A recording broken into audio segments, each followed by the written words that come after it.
Rev up your engines!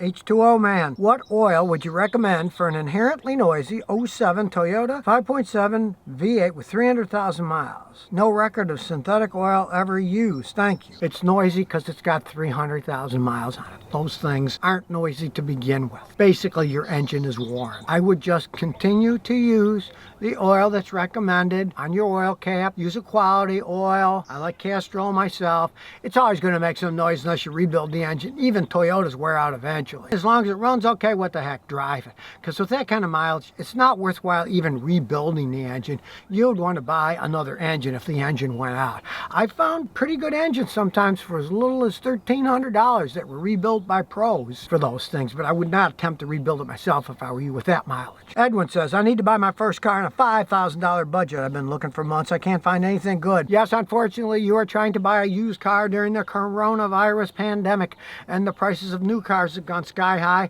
and used cars has followed it up. Ask your friends. Ask anybody you know at work. Ask around. Ask around. Maybe somebody's got an estate sale for a good car. Maybe somebody joined the army and they're selling their car. There's lots of reasons for people to sell cars, but the market has gone insane, and everybody and their brother is looking for a $5,000 car. If you can find a good Toyota or a Honda, go for it. If you can find one, you might end up having to buy something else, but hey, let's say you find a Buick and it's at an estate sale and it's an old person's car. Maybe it's only got 30,000 miles. It can still last for years. Cappuccino says, hey Scotty, I got a Volkswagen which turns on, starts making a shaky noise, but as soon as I give it a little revs, it stops. There's a lot of reasons they can shake, but if you start up, give it a little gas and it stops. One of the most common things is a vacuum leak. Watch my video, Finding Engine Vacuum Leaks with a Cigar. Hey, you try that out, you might find there's just a sucking air. Fix it, could easily fix it. Now, unfortunately, it's a Volkswagen. Many things can and do go wrong. You could need spark plugs, you could need an air filter. You might have a bad mass airflow sensor. Volkswagens are notorious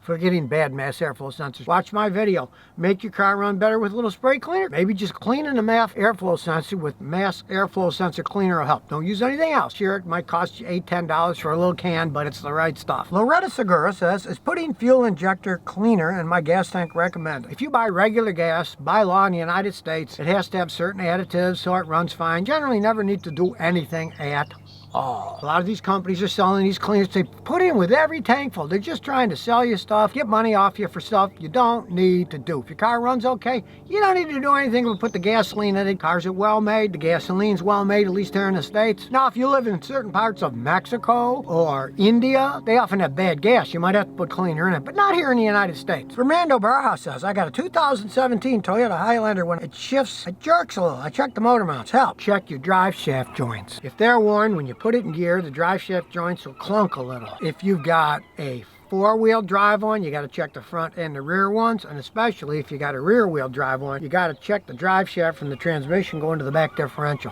U-joints can wear, it will jerk. You want to check that too, because they will wear out, and you'll get it mainly when you start it and put it in gear, because it's just sitting there, and then when you put it in gear, the drive shaft gets loaded, and if it's loose, it'll clunk. Motor A&M says, Scotty, what do you think about a 3-cylinder engine from a Daihatsu 1982?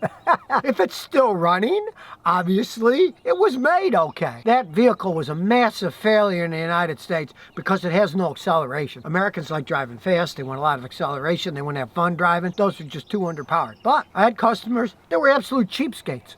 They bought that tiny little car with that tiny little engine because it got good gas mileage. The car didn't cost much. I had customers that never went over 35 miles an hour. And if they can last, what the heck? Now, the modern cars are coming out with 3 cylinders, but with turbos. They'll wear out a lot faster, but those, they failed in the United States. But if you like a cheap little car that gets good gas mileage and it still runs, obviously it was made pretty good. Eldar 900 says, Scotty, what do you think of Toyota adding 2 turbochargers to the new Tundra? Yeah, well, because they went from V8s to V6s. They're just copying what everybody else has done. Ford's EcoBoost V6s have twin turbos. The BMW straight 6-cylinder engines, you can get them with twin turbos. It's to get more power out of a smaller engine. Of course, they will wear out faster. A twin turbo V6 in a Tundra, there's no way it'll last as long as the old V8s that were not turbocharged. I've seen those old V8s, non-turbos on Tundras. Those things can go 6, 7, 800,000 miles. They can last a really long time. I don't think the V6s will last as long with twin turbos.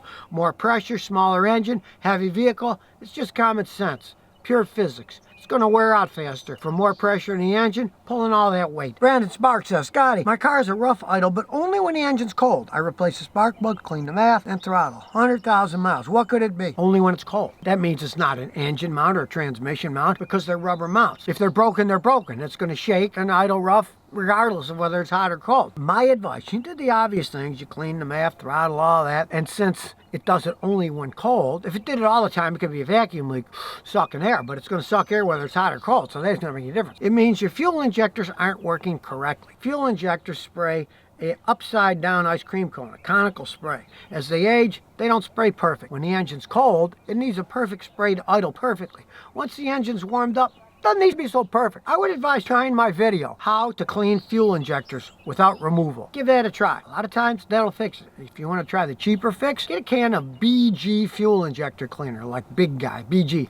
Hard to find, but it actually works quite well. Mohammed says, Scotty, I got a Toyota Corolla 2016. My car has a vibration. When I turn the headlights on, the vibration goes away. This is what you have to realize. When you turn your headlights on, that strains the engine a little because the alternator has to put more output, so it makes the engine strain a little. There's an idle up system. When you turn your headlights on, that turns the idle up system on. So your idle up system is working.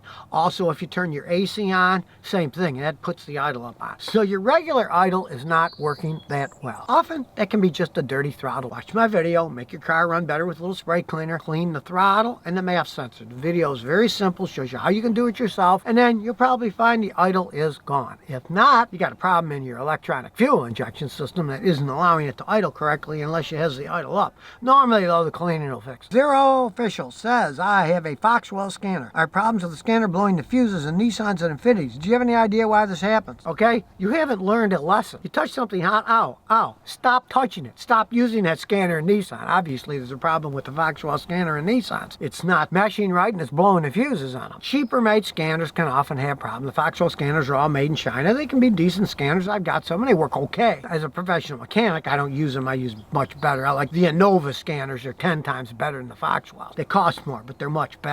You can still get a decent one for a couple $100. Don't do it anymore. Obviously, something's wrong with that scanner when you plug it into Nissan. It's messing them up. I have never had that happen. Any Nissan Infiniti I ever worked on used my Innova or my Autel or my OTC scanner. They don't have any problems, so just don't use it anymore. Learn a lesson. I'll stop touching it when it's ow. A Russian name, which I can pronounce, says, Scotty, what about a Mark IV Golf with 160,000 miles? Volkswagens are endless money pits in the United States, but I'm assuming you're in Russia or somewhere for that Cyrillic writing, right? Everybody's got Volkswagens in Europe. You can get parts for them. Now, with 160,000 miles, don't pay much for it because it's relatively worn. Have a mechanic check it out and all that. But it's different than the United States. The one you're buying, odds are it was made in Germany. In Deutschland, they make Volkswagens better than the ones they send here. Some are made in Mexico. They're made all over the place. They're not as well made, the ones they send here. But in Europe, generally you're getting the German Volkswagens, which are much better built vehicles. Built in Germany by Germans who care about the cars they're putting together, not so much the ones made in Mexico. Well, man, it says, what do you think of clutchless standard transmissions? They work great. You're not shifting it. The computer solenoids are. They still have clutches inside. They don't have to have a clutch paddle on them because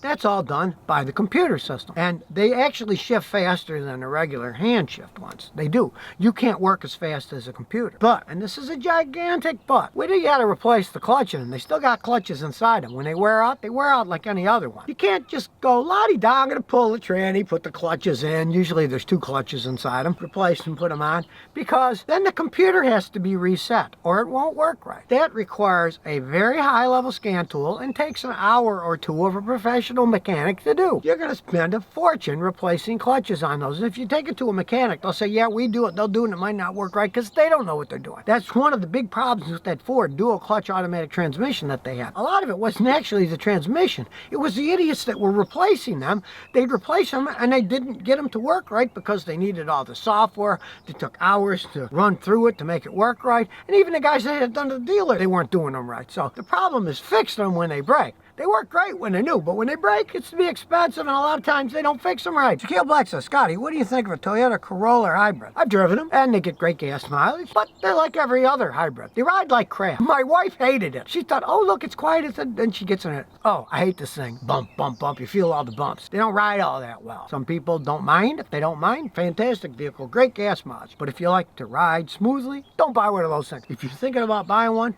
road tested for at least half an hour on the highway and in the city. And if you don't like the way it rides, there's nothing you can do about it. Don't buy it. If you don't mind the ride, go ahead and buy it. They're well-made vehicles. So if you never want to miss another one of my new car repair videos, remember to ring that bell.